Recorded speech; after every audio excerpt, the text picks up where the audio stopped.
Top 3 most wanted person nadali sa Orion, Bataan. Detalye ng balita mula kay Danny Cumilang, RH37. Danny, good morning.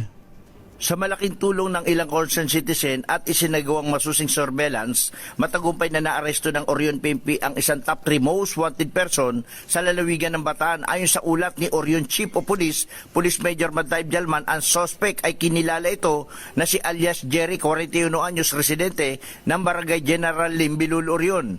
Siya ay may kasong paglabag sa Republic Act 9165 o Comprehensive Dangerous Drug Act of 2002.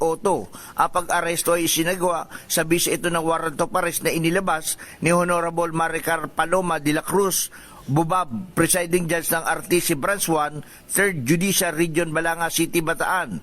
Pinangunahan ni Police Lieutenant Isagani Borra ang operasyon, katuwang ang Bataan 2nd PMFC at PIU Bataan, habang si Police Staff Sergeant Lawrence Tayo ang nagsilbing arresting officer. Matapos ang pagkakaresto, ipinalam sa suspect ang kanyang mga karapatan. Kasalukuyan siyang nasa kustodiya na ng Orion Municipal Police Station para sa dokumentasyon at kaukulang disposisyon. Danny Cumilang, RH37 DCRH, una sa Pilipinas, una sa Pilipino. Maraming salamat, Danny.